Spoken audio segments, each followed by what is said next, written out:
Hi అండి. ఈరోజు shop నుండి డిఏపి వేప చెక్క తీసుకొచ్చానండి. ఈ డిఏపి అనేది మామూలుగా పొలాల్లో వాడుతూ ఉంటారండి. మన తోటలో ఉండే మొక్కలకి వీటిని వేయడానికి ఫస్ట్ టైం నేను తీసుకొచ్చానండి. అంతకుముందు ఎప్పుడు వేయలేదు. ఇది వచ్చేసి వేప చెక్క అంటారండి. మనకు వేరుపురుగు పట్టకుండా ఇది పాట్ మిక్స్లో కలుపుకున్నట్టయితే మనకు ఈ మొక్కకి ఎటువంటి వేరుపురుగు పట్టకుండా ఉంటుంది. ఇది వచ్చేసి మామూలుగా ఎప్సమ్ సాల్ట్ అండి, మనం రెగ్యులర్గా వాడుతూ ఉంటాము. ఈ డిఏపి డైరెక్ట్గా మొక్కలకి వేస్తే కాస్త ఎక్కువ అయితే మొక్క ఎక్కడ చనిపోతుందని కాస్త వాటర్లో కలిపి వేద్దాం అనుకున్నానండి.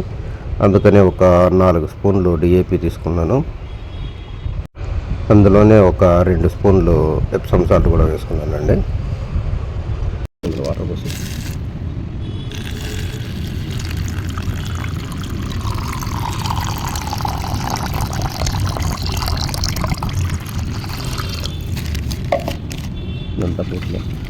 ఈ మిక్చర్ అంతా బాగా కరిగే వరకు బాగా కలుపుకున్నానండి.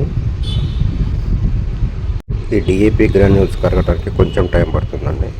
ఇక దీన్ని ఒక గ్లాస్ తీసుకొని ప్రతి మొక్కకి కొంచెం కొంచెంగా వేస్తున్నాను. ఒక చిన్న టీ గ్లాస్తో తీసుకున్న ఈ లిక్విడ్ని ఒక 3-4 మొక్కలకి వేసుకోవచ్చు అండి.